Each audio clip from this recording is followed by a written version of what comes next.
신현대 61평의 경우에는 24년 7월 27일 74억 5천부터 시작해서 8월 2일, 8월 8일 76억과 76억 5천의 거래 신고가 됐습니다. 61평 중에서 진행 가능한 매물은 현재 2건으로 파악되어 호가는 80억에서 82억으로 나와 있습니다. 요 근래 무슨 일이 있었냐면 한국부동산원에서 서류를 받았어요. 받는 거 자체가 심장이 일단 떨려요. 막 두근두근 되는 거예요. 도대체 왜? 무슨 일이지? 이 부분에 대해서 소명해달라고 한 그 물건 자체가 보니까 시작점이었던 것 같아요. 가액이 짧은 기간 동안 가파르게 올랐어요. 가파르게 오른 시작점이었던 그 물건에 대해서 진짜 정상 거래가 맞는지 부동산원에서 소명에 대한 요구와 관련된 자료였습니다. 거래한 내용을 그대로 기재해서 제출은 하긴 했지만 워낙 짧은 구간 동안 이렇게 가파르게 거래가 되다 보니까 또 정부나 각 부처에서 보기에는 왜 이렇게 짧은 기간 동안 이렇게 많이 가격이 뛰었지, 올랐을까? 라고 의아해 하시는 것 같았습니다. 근데 이게 매물이 없기 때문이 아닐까 생각이 들어요. 팔고자 하는 분들은 별로 없고 원하는 분들은 워낙 많다 보니까 가격들이 이렇게 가파르게 상승하지 않나 생각을 하고요. 현재도 마찬가지입니다. 현재 시세에서 2건 파악되지만 그 중에서 우위에 있는 물건이 먼저 거래가 되겠죠. 거래되고 나면 그 거래가액을 중심으로 또 최저점이 돼서 여태까지는 가액이 이렇게 조정돼서 올라갔었어요. 단 현재는 스트레스 DSR이라고 해서 이 부분으로 좀 관망하는 수요층도 있으시고 추석 이후에 보겠다라는 수요층도 있다 보니까 앞으로의 시장 방향은 조금은 지켜봐야 되겠지만 가액이 높으면 높을수록 결정만 하면 된다라는 분들은 그 와중에 진입을 고민하고 계시다 보니까 여러분들이 이런 타이밍을 맞추는데 이런 번뇌, 고민, 이게 적정 시점을 맞는가 아닌가 이런 부분에 대한 이야기들은 제3자인 저희가 듣기에는 매번 똑같이 이 단계별로 되는 고민이구나. 누구나 이 단계에 오면 이런 고민을 하시고 그 다음 단계에서 이런 고민을 하시고 결국은 결정하셨는데 결정하셨을 때 돌아봤을 때는 또 웃고 계시는구나 생각이 드니까 내가 조금 더 지켜보겠다라는 것도 개인의 판단이고 현재 들어오겠다라는 것도 스스로의 판단이지만 결과적으로는 내가 와야겠다, 목표 지점이 확실하다, 확고하다라고 하시는 분들은 오시는 게 맞아요. 하고 싶은 건 해야 되는 거고 내가 그걸 목표로 삼았다면 이루어야 되는 게 맞다라고 생각하시면은 그 목표는 최대한 빠른 시일 내로 이루시는 게 그나마 이 압구정이란 매매 시장 안에서 최소한 여태까지 확률로 봐서는 먼저 선택하신 분들이 대부분이 만족도가 높고 하시거든요. 저희가 떨어진다, 오른다, 조정될 것이다 라고 판단할 수는 없다고 생각합니다. 다만 내가 해야겠다 라고 판단하신 분들은 빠르게 결정하시고 들어오시는 것도 하나의 방법이라고 생각이 들어요.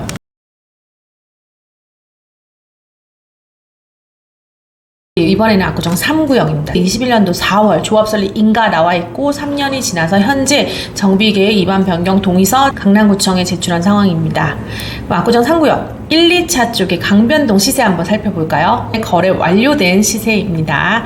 9평형 43평 7월 24일 49억 5천에 거래됐어요. 43평 매물이 굉장히 귀해요.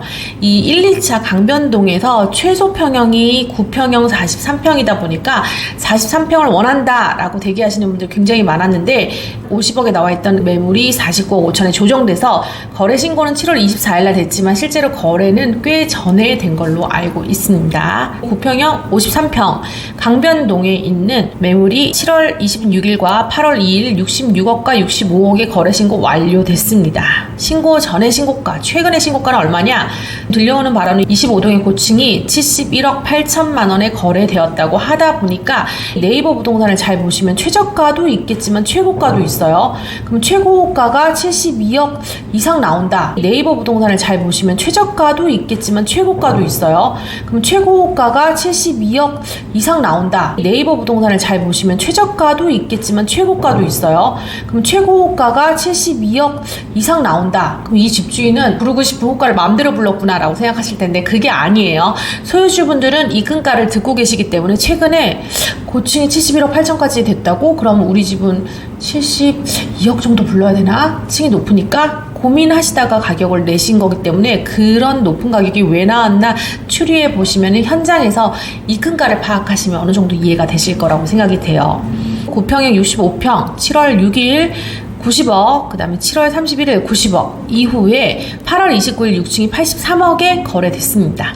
뭐 이렇게 숫자로만 표현을 하자면 90, 90, 83 7억이 떨어졌네 생각해서 가격 조정이 있겠구나 생각하시겠지만 크게 있고 하는 분위기는 아니에요. 다만 작년에 비해서는 1, 2차 쪽이 65평에 매물이 상대적으로 좀 더 많아졌구나 정도는 감지하고 있습니다. 그렇다고 해도 급해서 파는 집이 없다 보니까 가격이 크게 조정되거나 이러진 않고요. 지금 있는 이런 숫자로서 90, 90, 83 그럼 7억 떨어졌네? 단순하게 그렇게 생각하기에는 강변동 1, 2차에 보시면 10동, 11동, 12동, 13동 그리고 24, 25동 있잖아요. 포인트는 강변동의 경우에는 제자리 재건축 을 기조로 한다라는 이 부분에 확실할지 아닐지는 이제 앞으로 지켜봐야 되겠죠. 근데 그런 부분에 대해서 3구역을 매입하는 매수자들 사이에서는 감안했을 때 확률을 높이기 위해서 1, 2차 쪽에 강변동에 있는 매물을 사야겠다라고 생각하는 수요층이 저층, 중층, 고층 이런 식으로 호가가 나눠져 있다는 부분을 인지하셔야 됩니다. 동일 평형이라도 중층 이상 여름 같은 경우에는 중층 이하는 좀 애매해요. 왜냐면 수풀이 우거져서 강변의 뷰가 덜 나와요. 이게 나와줘야 되는데 겨울은 잘 보여. 근데 여름에 보면은 좀 가려요. 이러면은 영향을 주거든요. 좀 애매해질 수 있어서 아예 깨끗하게 한강뷰가 나온다 라고 하면 90. 근데 깨끗하게 안 나오고 약간 애매하다 그러면 중간 가격 아예 안 보인다 그러면 거기보다도 조금 더 낮춰가지고 호가를 부를 수밖에 없는 구조다 보니까 8월 29일 거래된 매물을 보면 6층이죠. 6층이어서 상대적으로 저렴한 90억에서는 저렴한 가격인 83억에 거래가 된 걸로 보여집니다. 정상 호가입니다. 1, 2차에 65평을 보시는 분들한테는 이게 또 기회가 아닌가 생각이 들어요. 왜냐면 요 근래 압구정동 너무 많이 올랐어 생각하시는 분들 많은데 안 올랐던 곳 하면은 그래도 1, 2차에 65평은 덜 오른 거 아닙니까? 왜냐 작년까지만 해도 뭐 12동, 13동에 고층 딱 2건 90억 딱 그거밖에 없었어요. 작년 가을에 그때 당시에 90억에 입금이 됐다더라. 물론 거래 신고까지는 가진 않았지만 작년부터 90억에 거래가 됐었고 올해 실거래 신고 자체는 연초에 80억 이후로 90억, 89억 이렇게 거래 신고가 되긴 했지만 현재 있는 매물들 역시도 한강뷰가 깨끗하게 나온다라고 하면은 90억에서 조금은 조정해 줄 수 있는 매물들도 꽤 있다 보니까 이게 어떻게 보면 틈새예요. 또 대출 규제까지 있다라고 하니까 7월, 8월 분위기처럼 막 안 보고 빨리 해야 돼 이런 분위기는 아니에요. 아니지만 약간 좀 애매한데 할 때가 사실 매수자한테 기회고 더더구나 1, 2차의 65평 같은 경우에는 전에 비해서는 그렇게 많이 가격이 오른 그런 분위기는 아니거든요. 되려 어느 정도 키 맞추기를 하면서 6, 7차 쪽에서 48평, 52평, 65평 6, 7차의 평형대에 있는 매물들이 어느 정도 밸런스를 맞추면서 가격이 다시 정상가로 진입해서 맞추기를 하고 있는 상황이다 보니까 1, 2차 쪽에 65평 오랫동안 지켜보신 분들은 지금이 적정 매입 시점이 아닌가라는 생각이 듭니다.